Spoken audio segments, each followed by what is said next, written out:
Hello friends, मैं doctor संतोष अग्रवाल हूं और मैं गवर्नमेंट कॉलेज पामगढ़ में असिस्टेंट प्रोफेसर हूं। तो आज हम इसमें जो टॉपिक लेने वाले हैं वो है यूकैरियोटिक क्रोमोसोम्स। तो देखिए, क्रोमोसोम के बारे में कुछ भी पढ़ने से पहले हम थोड़ा इसके बारे में एक जनरल इंट्रोडक्शन ले लेते हैं कि क्रोमोसोम क्या होते हैं और कहां पर आपको मिलेंगे। तो देखिए, जैसे कि ये एक सेल है, एनिमल सेल। ये एक एनिमल सेल है या प्लांट सेल, जो भी आप ले लें। इसमें आपको न्यूक्लियस दिखता है। न्यूक्लियस के अंदर आपको एक धागे नुमा एक क्वाइलिंग आपको दिखती है, जिसको हम क्रोमेटिन नेटवर्क कहते हैं। तो क्रोमेटिन नेटवर्क क्या है और क्रोमोसोम क्या है, या दोनों में डिफरेंस क्या है, इसको आप समझिए।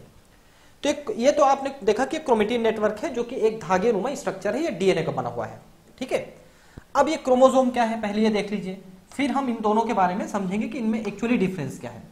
जैसे मान लो ये क्रोमोसोम है, और क्रोमोसोम के अंदर आपको जो मेन जो इसका स्ट्रक्चर दिखेगा वो है इसके क्रोमेटिड, जिसको हम क्रोमोनीमा भी कहते हैं या क्रोमोनिमेटा भी कहते हैं। क्रोमेटिड, क्रोमोनीमा या क्रोमोनिमेटा, ठीक है, जो दो होते हैं। इसमें दोनों एक एक डीएनए मॉलिक्यूल होते हैं।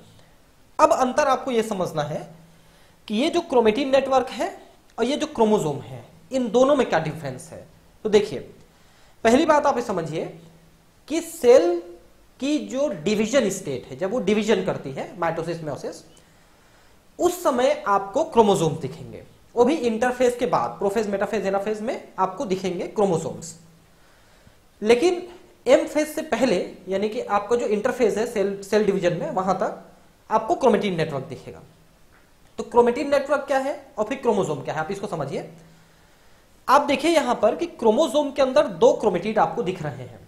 ठीक, इनमें से एक क्रोमेटिड जो है पुराना होता है और एक क्रोमेटिड नया होता है। ठीक, और ये नया क्रोमेटिड कब बनता है, जब सेल का डिवीजन होने वाला रहता है। तो जो इंटरफेज स्टेज है उसमें G1 S G2 तीन अवस्थाएं होती हैं, आपको पता होगा। उसका जो एस फेज है वहां पर इस क्रोमेटिड का डुप्लीकेशन हुआ। जितने भी क्रोमेटिड पहले थे, ये क्रोमेटिड अलग अलग हैं, पहले से हैं। देखिए ये वाला जो आपको दिख रहा है क्रोमेटिन नेटवर्क, ये क्रोमेटिन नेटवर्क क्या चीज है।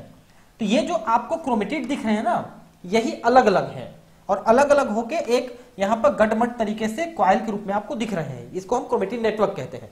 तो actually chromatin network made up of chromatids.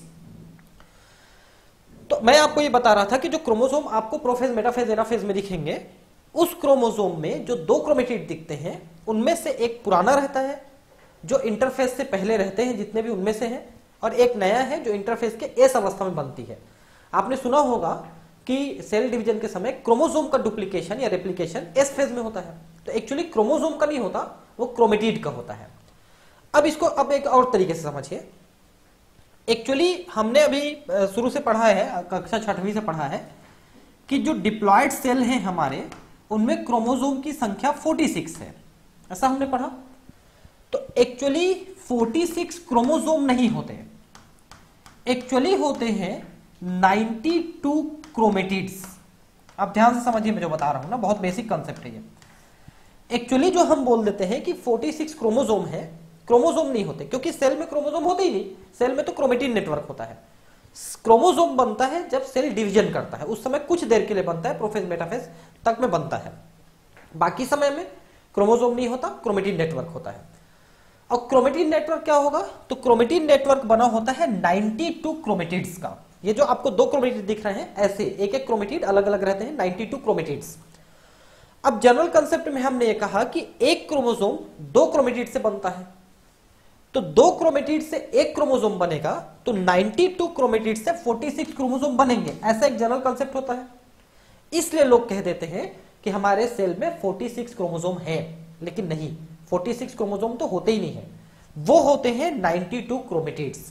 अब जरा ध्यान से देखिए, जैसे कि मान लो ये न्यूक्लियस है, इसमें इस तरह से 92 क्रोमेटिड्स हैं।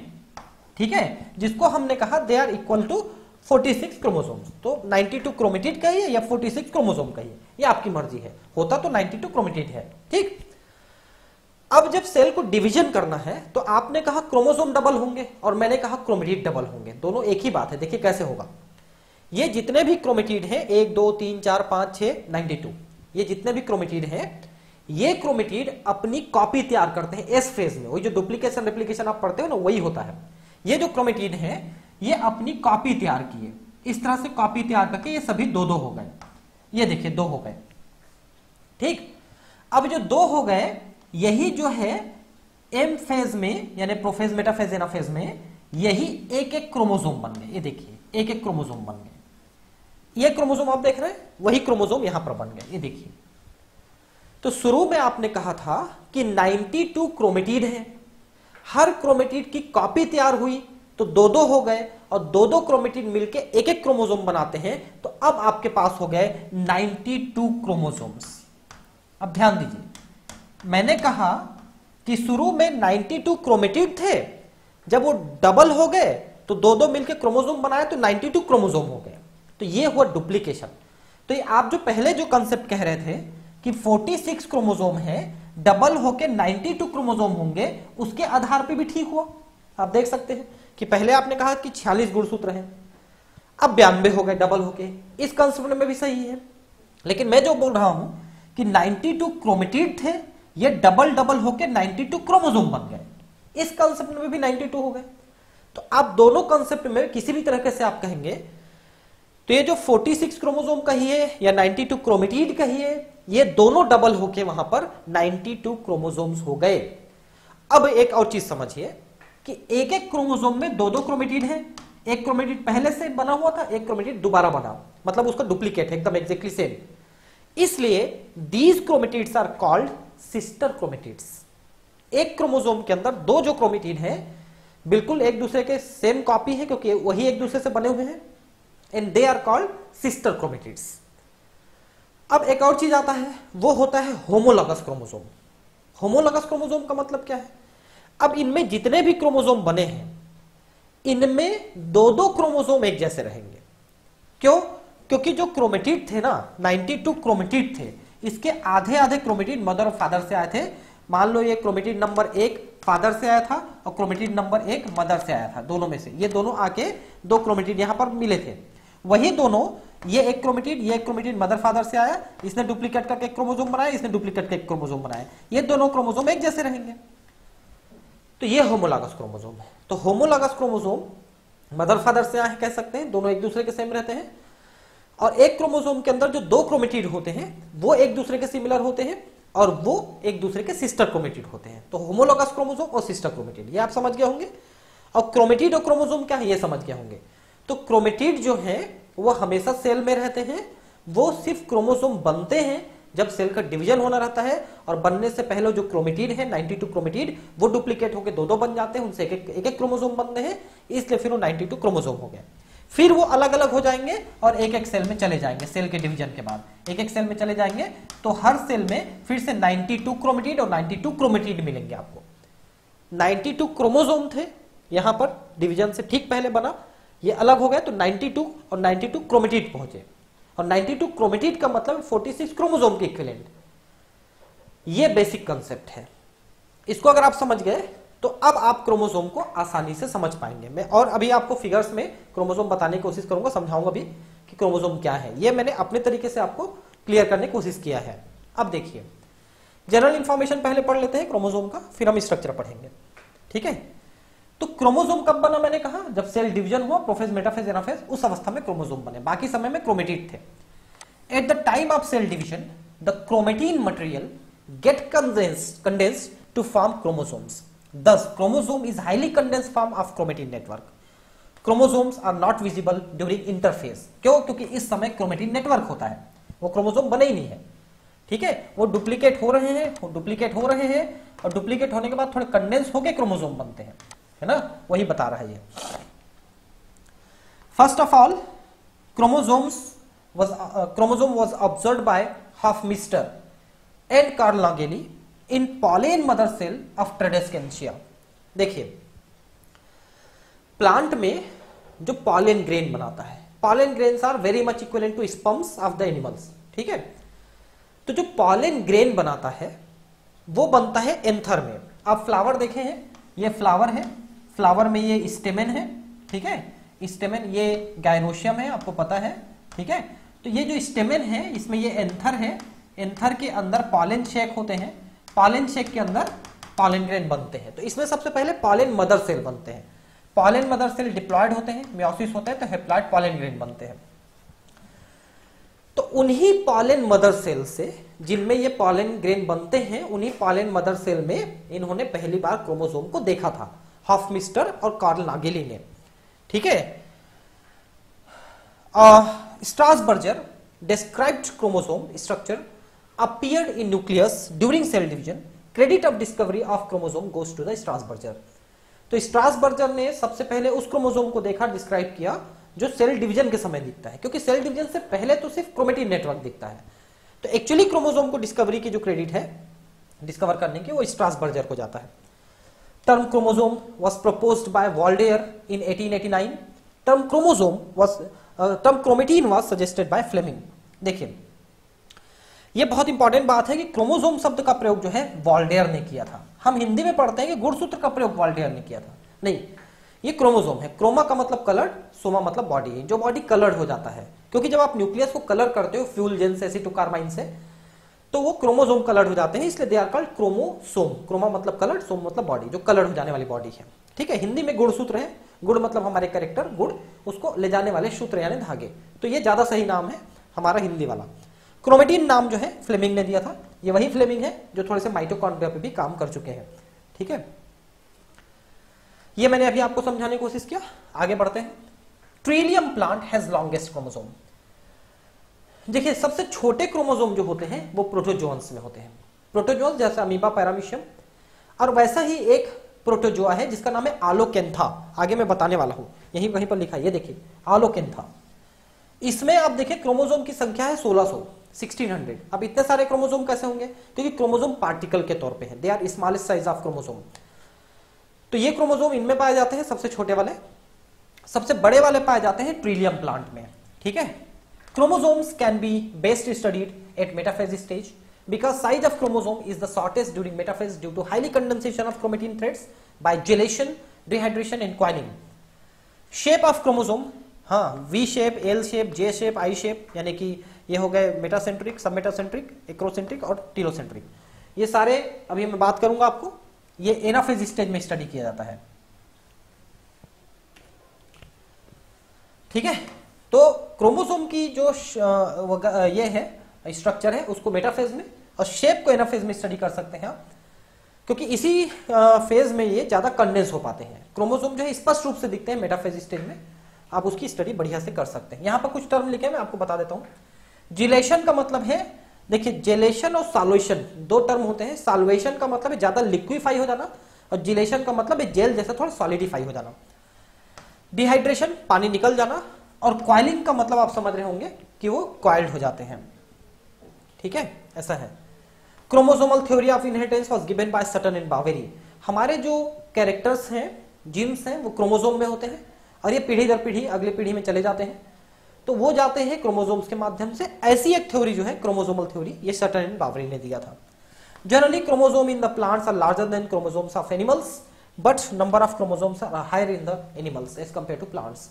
प्लांट के क्रोमोसोम ज्यादा बड़े साइज के होते हैं, लेकिन संख्या में कम होते हैं as compare to animal. Animal में संख्या थोड़े ज्यादा होते हैं।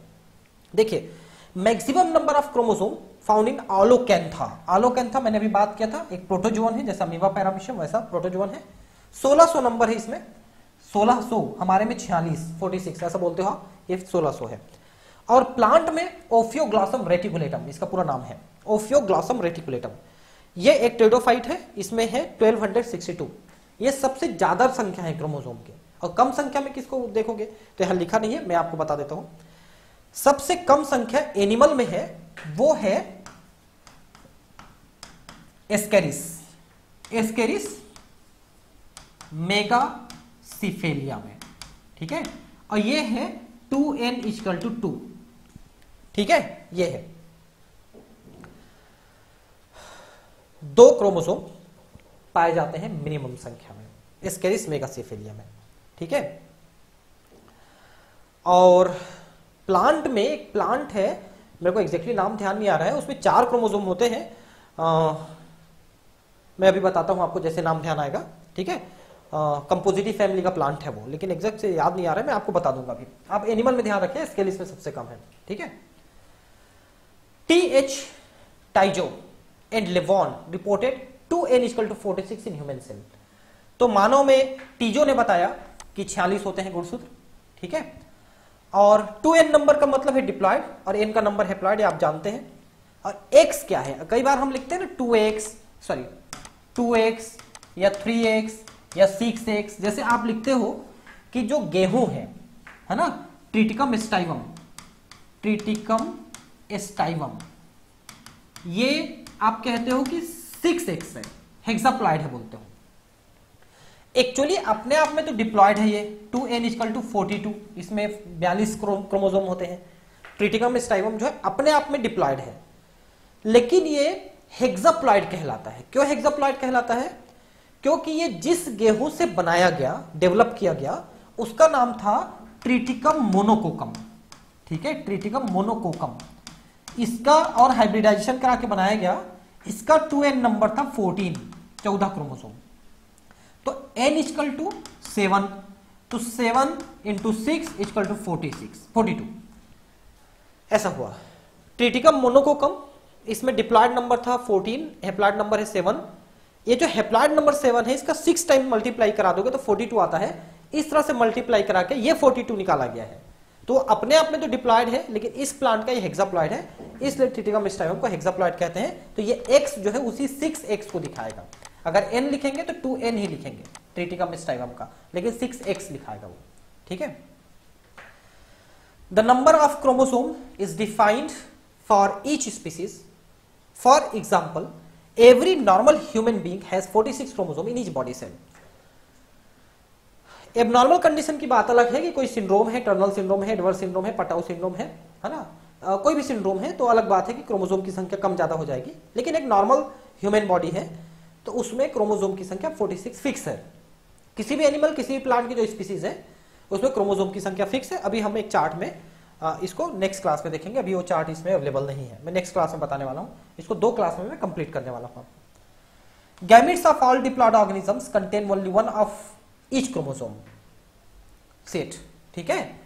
तो जो डिप्लॉयड सेट होता है उसमें से एक जो है गैमेट में आएगा, स्पर्म, वो हम इसलिए 23 क्रोमोसोम बोलते हैं। अब ध्यान रखिए, जहां जहां हम क्रोमोसोम बोल रहे हैं उससे डबल आप क्रोमेटिड समझ लीजिए ना, हर एक जगह गैमेट में double chromatid. The number of chromosomes in a gamete is called genome. हमेशा ध्यान रखेंगे कि हैप्लॉयड सेट जीनोम कहलाता है, that is haploid chromosome 23। A complete set n of chromosome, all genes inherited is uniform, one parent is known as genome. तो genome का सीधा मतलब है कि जीन्स का, क्रोमोसोम का एक सेट जो हैप्लॉयड होता है वो जीनोम कहलाता है। तो जीनोम टर्म को आप थोड़ा ध्यान रखेंगे। ये क्रोमोसोम का एक जनरल स्ट्रक्चर है, ये मैं आपको बता देता हूं पहले। जो आपको मेटाफेज में दिखेगा वही स्ट्रक्चर है। इसमें सबसे बाहर आपको एक पेलिकल दिखेगा जो प्रोटीन का बना होता है। पेलिकल एक कवर होता है, ये हाइपोथेटिकल है, अभी तक इसकी उपस्थिति कंफर्म नहीं है। पेलिकल, ठीक है। पेलिकल के अंदर आप देखेंगे तो 2 चीजें दिखेंगी, एक तो 2 धागे दिखेंगे, ऐसे 2 धागे, ये जो है 2 धागे आपस में एकदम पास पास है इसलिए एक ही दिख रहा है, लेकिन है 2। तो 2 धागे जो है वो कहलाते हैं क्रोमेटिड्स, जिनको हम क्रोमोनिमेटा भी कहते हैं। अभी मैंने आपको बताया था 2 धागे हैं अलग अलग, एकदम पास पास होके लिपट गए हैं इसलिए एक ही दिख रहे हैं, ठीक है। और ये जो पेलिकल है 1-2 जगह पे ऐसे टूटा हुआ टाइप का दिखेगा, आपको पतला सा दिखेगा। इस जगह को हम कहते हैं सेंट्रोमियर या प्राइमरी कॉन्स्ट्रिक्शन। यहां पर जो दोनों क्रोमेटिड हैं वो एकदम एक दूसरे के साथ जुड़ जाते हैं ऐसे, ठीक है, और पेलिकल उससे जुड़ जाता है। इस जगह को प्राइमरी कॉन्स्ट्रिक्शन या सेंट्रोमियर कहते हैं। इस टाइप के अगर और भी कोई सेंट्रोमियर है, कोई और कॉन्स्ट्रिक्शन है, तो उन्हें सेकेंडरी कॉन्स्ट्रिक्शन कहते हैं। ये देखिए, ये सेकेंडरी कॉन्स्ट्रिक्शन है। और एकदम जो टिप वाले पार्ट होते हैं इसको, और इसको हम टीलोमियर कहते हैं। एक सैटेलाइट होता है, सैटेलाइट जिन क्रोमोसोम्स में होते हैं उनको सैट क्रोमोसोम कहते हैं। सैट का मतलब है साइने एसिडो थाइमो न्यूक्लिनिको, ठीक है, वो जो स्टेनिंग प्रोसेस है उसके आधार पर दिया गया है। और जिनमें सैटेलाइट होते हैं वो न्यूक्लियोलस बनाते हैं। न्यूक्लियोलस, न्यूक्लियोलस मतलब केंद्रिका, केंद्रक के अंदर केंद्रिका, उसको बनाते हैं। इसीलिए इसको NOR भी कहते हैं, इसको NOR न्यूक्लियोलर ऑर्गेनाइजर रीजन, ठीक है। और ये हर क्रोमोसोम में नहीं होता, मानव में 13, 14, 15 और 21 और 22 इनमें है सेट क्रोमोसोम, वो सिर्फ न्यूक्लियोलस बना सकते हैं।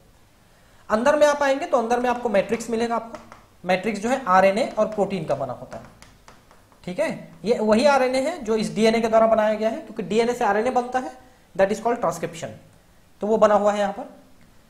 और अंदर में जैसे मैंने कहा दो धागे जैसी संरचनाएं हैं, यही है जो मेन चीज है इसमें, जो DNA और हिस्टोन के बने हुए हैं। Each thread is called chromatid, chromonema, chromonemata, आप ये कह सकते हैं। और ये हाईली क्वाइल्ड होते हैं,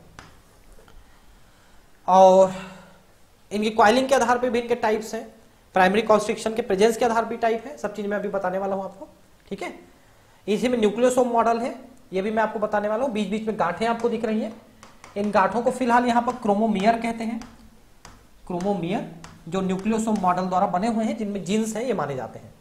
2 DNA है, 2 क्रोमोनीमेटा का मतलब 2 DNA, और वो न्यूक्लियोसोम मॉडल से हम इसको समझने की कोशिश करेंगे अभी, ठीक है। तो अब स्ट्रक्चर पढ़ते हैं, स्ट्रक्चर ऑफ क्रोमोसोम, जो कि मेटाफेज क्रोमोसोम है, इसको हम पढ़ेंगे यहाँ पर। तो पहला पेलिकिल है, जैसा मैंने कहा, सबसे बाहर का पतला सा प्रोटीन का बना हुआ लेयर है क्रोमोसोम का। उसके अंदर मैट्रिक्स है जो ग्राउंड सब्सटेंस है, और इसमें एंजाइम्स है, मिनरल्स है, वाटर है, प्रोटीन है, और RNA है, mRNA विशेषकर, ठीक है। तो मैट्रिक्स है। क्रोमोनीमा, जिसको सिंगल रम में क्रोमोनीमेटा कहते हैं, वेस्डॉफ्स्की ने टर्म दिया था क्रोमोनीमेटा या क्रोमोनीमा टर्म। ये इंपॉर्टेंट है, genetical highly coiled thread through out the length of chromosome और क्रोमेटिड, इट वाज कॉल्ड क्रोमोनीमा। तो ये लंबे धागे नुमा स्ट्रक्चर है जो क्वाइल्ड होते हैं, ठीक है। और ये एक DNA से बना होता है, एक धागा एक DNA से बना होता है, जिसके साथ हिस्टोन प्रोटीन जुड़ा होता है, ठीक है। और जो धागा है वो DNA का बना हुआ है, उसके साथ हिस्टोन कैसे जुड़ा होता है अभी मैं आपको न्यूक्लियोसोम मॉडल में इसको बताऊंगा।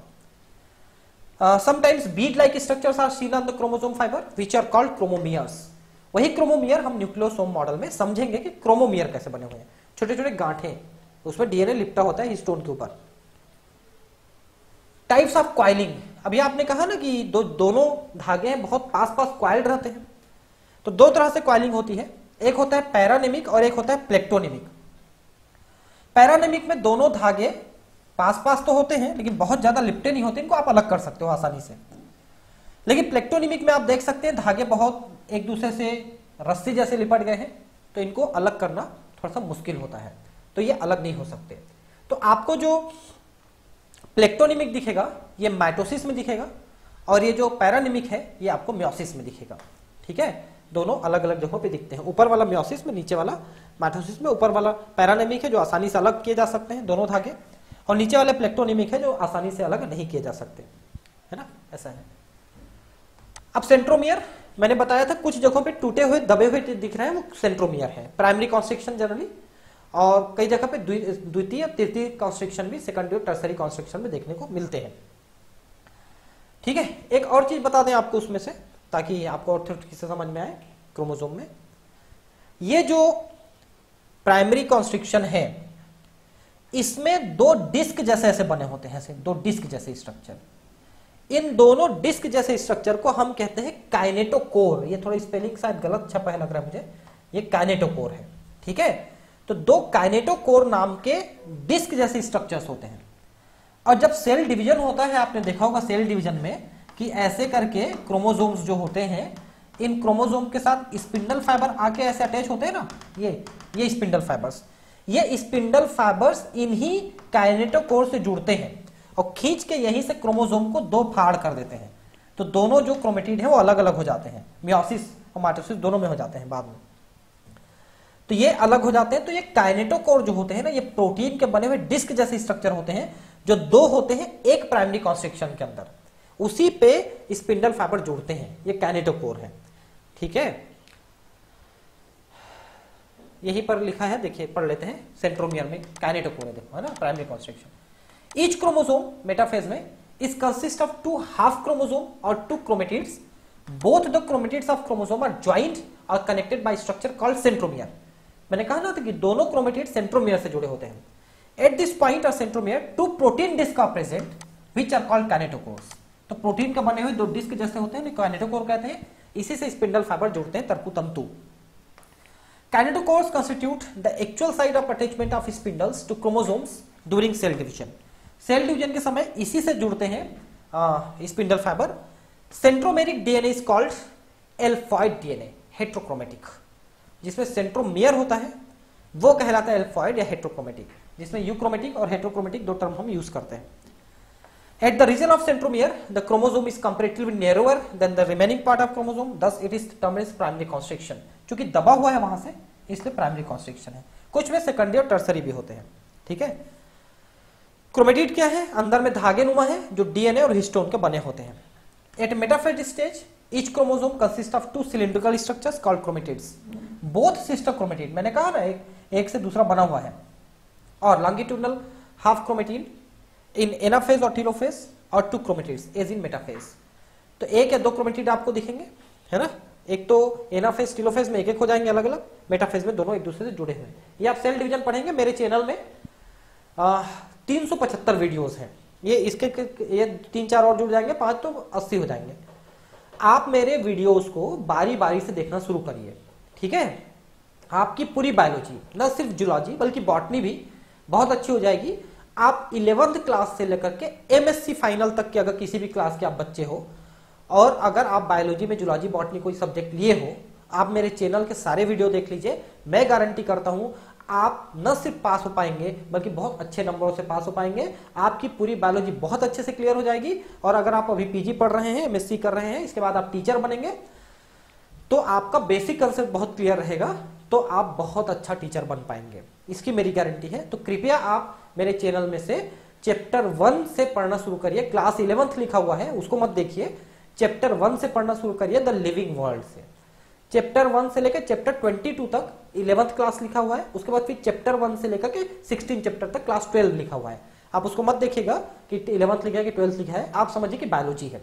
उसमें 2 तरह के वीडियो दिखेंगे, एक जिसमें मैं ऐसे पढ़ाते हुए दिखूंगा, एक जिसमें मैं नहीं दिखूंगा, सिर्फ बोर्ड दिखेगा। दोनों एक ही रहेंगे, हर एक वीडियो के 2-2 वीडियो बने हुए हैं। आपको मैं अगर अच्छा लग रहा हूं देख के ऐसे पढ़ना तो आप मेरे वाले वीडियो को देखिए, नहीं तो मैं जिसमें नहीं दिखता हूं उसको भी देख सकते हैं। दोनों वीडियोस आपको मेरे चैनल में मिलेंगे। यानी 375 अगर वीडियो है तो आप समझिए कि उससे आधे वीडियो करीब करीब मेरे सब्जेक्ट के हैं, क्योंकि हर वीडियो को 2 वीडियो बनाए हैं मैंने। एक जिसमें आप मेरे को ऐसे देख पा रहे हो, एक जिसमें आप मैं नहीं दिखूंगा, सिर्फ बोर्ड दिखेगा। ऐसे दोनों एक साथ बने हुए वीडियो हैं, स्क्रीन रिकॉर्ड कहते हैं उसको। आपको दोनों वीडियो दिखेंगे, आपको जो अच्छा लगता है आप वो वीडियो देखिए, लेकिन आप कृपया सारे वीडियो 150-200 वीडियो आपको देखने पड़ेंगे। 30 मिनट से लेकर के 1 घंटे के बीच के वीडियोस हैं सबके सब। आप देखिए उसको अच्छे से और फिर आप मुझे कमेंट करिएगा कि सर मेरे को अच्छा लग रहा है। देखिए मेरा चैनल मोनेटाइज हो चुका है, 1000 से ज्यादा सब्सक्राइबर है, तो उनको पसंद आ रहा है तब इतने जुड़े हैं, है ना। तो आप भी उसमें से जुड़िए, सब्सक्राइब जरूर करिए प्लीज मेरा चैनल, है ना। उससे मेरा चैनल आगे भी बढ़ेगा और मैं आगे भी आपके लिए अच्छा काम करके दूंगा। आप किसी भी क्लास के स्टूडेंट हैं, मैं आपके लिए काम आगे करता रहूंगा। ठीक है बॉस, तो मैं आगे इसको पढ़ा रहा हूं मैं आपको। तो आप मेरे चैनल में क्रोमोसोम को अगर और एक बार देखना है तो आप सेल बायोलॉजी वाला जो चैप्टर है वहां पर आप जाके पढ़ सकते हैं, वहां पर भी आपको दिखेगा। ठीक है, सेल डिवीजन मैंने बहुत अच्छे से पढ़ाया है। Cell cycle and cell division के नाम से टॉपिक है, वहां पर आप जाइएगा, आपको माइटोसिस और मियोसिस बहुत अच्छे से क्लियर हो जाएगा। उसके बाद कभी पढ़ने की जरूरत नहीं पड़ेगी। तो आप बारी बारी से मेरे सारे वीडियोस देखें ना, आपको बहुत अच्छे समझ में आता जाएगा। सेकेंडरी कॉन्स्ट्रिक्शन, प्राइमरी के अलावा कोई और है तो सेकेंडरी कहलाएंगे। Besides primary constriction, 1 or 2 other constriction may also occur in the same chromosome which are known as secondary constriction।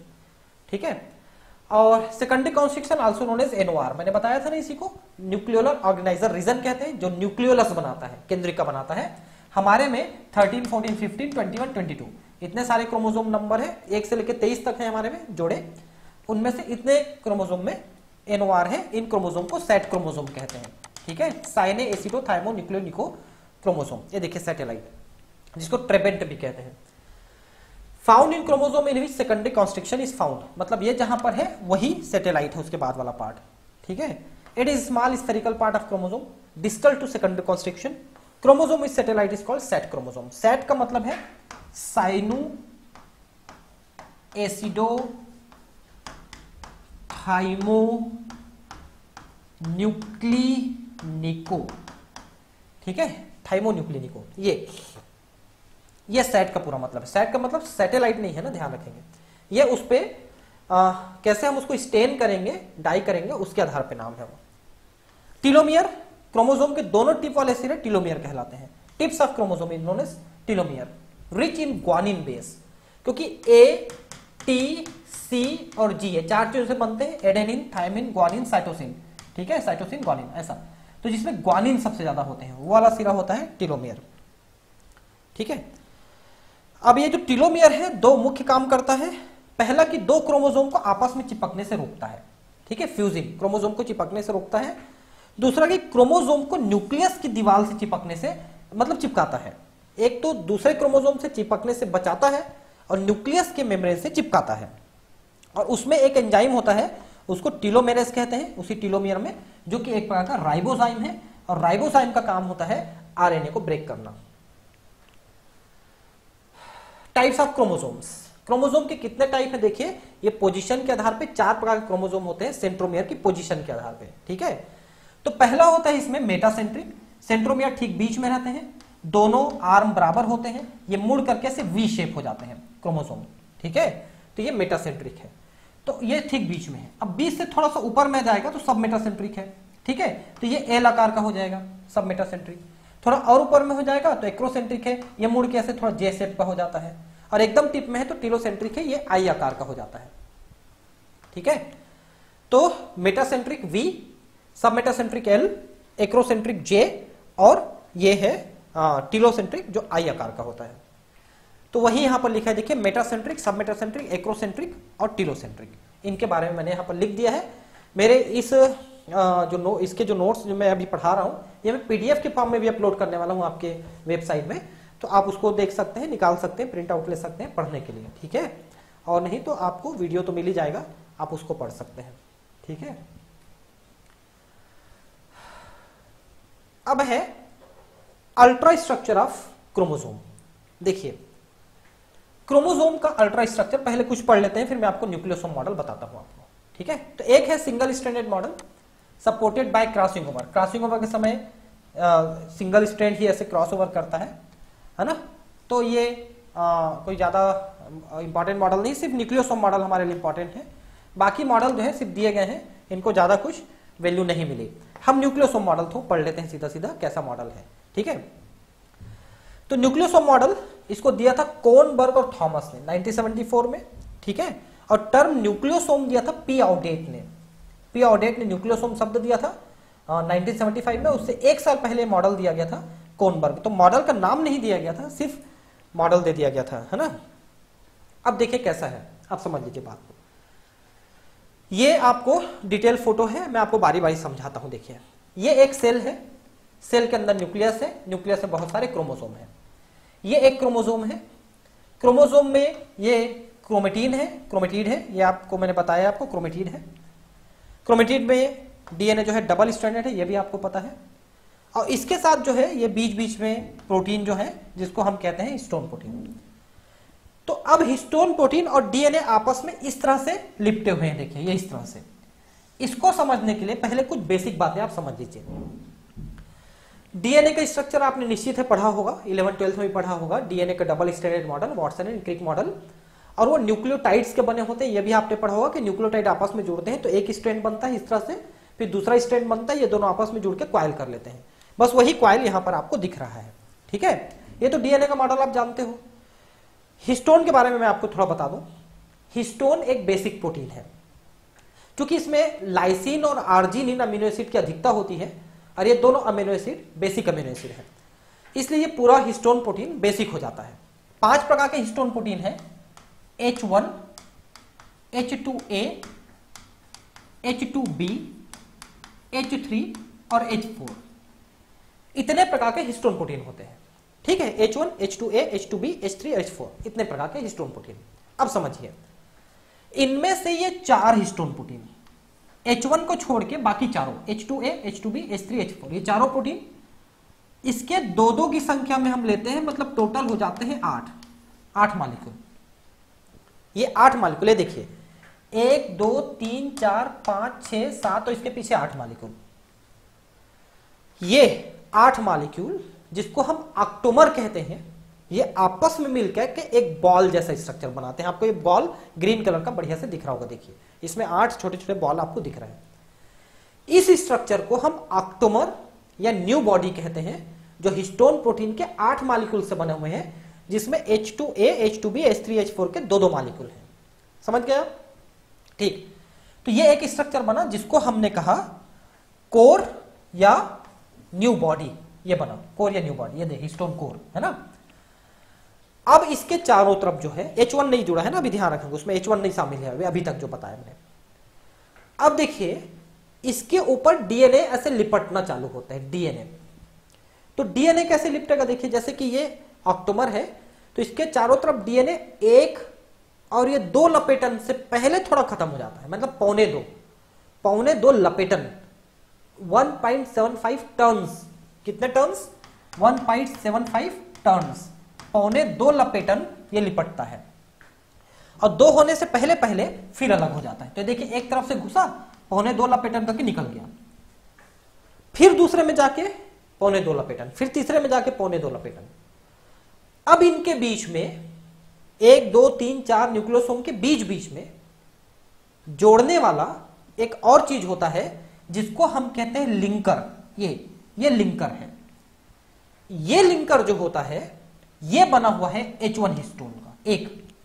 ये सब तो 2-2 की संख्या में थे, H1 अभी बचा हुआ था, आपको ध्यान होगा मैंने मिटा दिया। H1 बचा हुआ था, वो बनाता है लिंकर। इसके साथ भी डीएनए का कुछ हिस्सा लिपटा रहता है।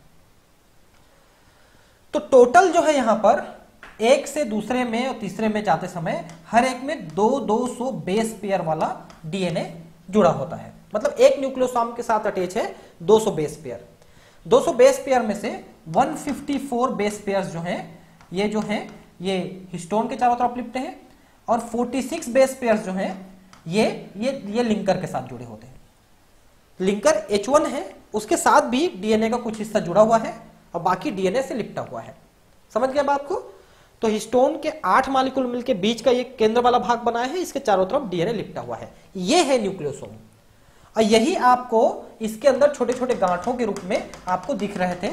ये जो क्रोमेटिन है इसके अंदर छोटी छोटी गांठ है जिसको हम क्रोमोमियर कह रहे थे, वही आगे चल के आपको ये न्यूक्लियोसोम के रूप में दिखा। ठीक है, तो ये न्यूक्लियोसोम मॉडल है और ये दिया था पी ऑडेट ने न्यूक्लियोसोम नाम, और उससे पहले जो है ये मॉडल कोनबर्ग और थॉमस ने दिया था। ठीक है, तो पढ़ लेते हैं क्या लिखा है। It is most important and universally accepted model for the structure of chromosome. This model explains that how giant DNA molecule and histone chromatin packaged into a chromosome. तो कैसे करके डीएनए और हिस्टोन एक क्रोमोसोम के अंदर होते हैं, ये इस फोटो में भी बहुत अच्छे से दिख रहा है। आप इसका पीडीएफ डाउनलोड कर लीजिएगा, मैं डालूंगा इसको और आप उसमें से पढ़ लीजिएगा। Nucleosome is the unit of chromatin, a chromosome which is composed of about 200 base pairs. मैंने बताया ना 200 बेस पेयर एक डीएनए के अंदर होते हैं उसमें। एन ऑक्टोमर, ठीक है। ऑक्टोमर क्या है? ये देखिए मैंने बताया ना H2A, H2B, H3, H4 इनके 2-2 की संख्या में। ठीक है। Nucleosome is also known as nu body और गामा पार्टिकल। ये गामा है ना, गामा पार्टिकल। ठीक है। और nucleosome equal to binding DNA. देखिए अभी शायद संख्या में मैंने थोड़ा सा उल्टा बता दिया आपको, 154 बोल दिया था और 46, एक्चुअली 146 और 54 है, तो ध्यान रखेंगे ना। मतलब जो हिस्टोन के साथ जुड़ा हुआ है 146 है और जो लिंकर के साथ डीएनए जुड़ा हुआ है वो 54 है बेस पेयर। तो दोनों को मिला करके हो जाता है 200 बेस पेयर और हिस्टोन प्रोटीन H1 लिंकर के रूप में। ठीक है, तो ये देखिए ऑक्टोमर है H2A, H2B का, ये 4 दुनिया 8 की संख्या में। अब एक और चीज देखिए कि एक न्यूक्लियोसोम का आपने स्ट्रक्चर पढ़ा, वैसे 6 न्यूक्लियोसोम आपस में मिलकर क्वाइलिंग कर लेते हैं और इसको सोलेनॉइड कहते हैं। सोलेनॉइड मॉडल क्लग नाम के साइंटिस्ट ने दिया था। एक क्लग, इनका पूरा नाम है एक क्लग, इन्होंने दिया था सोलेनॉइड मॉडल। सोलेनॉइड मॉडल का कहना है कि जो न्यूक्लियोसोम है वो 1, 2, 3, 4, 5, 6 न्यूक्लियोसोम यानी 6 न्यूक्लियोसोम मिलकर के और थोड़ा क्वाइल हो जाते हैं आपस में मिलकर के, वो सोलेनॉइड बनाते हैं। ठीक है। H1 histone protein ceiling histone joins the turns of binding DNA nucleosome. तो H1 जो है लिंकर की तरह काम करता है और हिस्टोन को आपस में डीएनए को आपस में जोड़ता है एक न्यूक्लियोसोम से दूसरे न्यूक्लियोसोम में। ठीक है बॉस, इसमें मैं आपको इतना ही पढ़ाता हूं। फिर अगले क्लास में मैं आपको special types of giant chromosomes, जिसमें दो मेन है, एक है लैम्ब्रुश क्रोमोसोम और दूसरा है पॉलीटीन क्रोमोसोम। तीसरे में एक छोटा सा मैं आपको लेक्चर दूंगा, वो है सुपर न्यूमेररी, जिसको हम बी क्रोमोसोम कहते हैं। उसके बारे में थोड़ा सा मैं आपको बताऊंगा। दो तो मेन है, एक है लैम्ब्रुश क्रोमोसोम, ये मैं आपको बताने वाला हूं, और दूसरा है पॉलीटीन क्रोमोसोम, ये भी मैं आपको बताने वाला हूं। ठीक है, तो ये दो मेन ज्यादा डिटेल है, और आगे की स्लाइड जोड़ करके मैं आपको कुछ और चीजें इसमें बताने वाला हूं।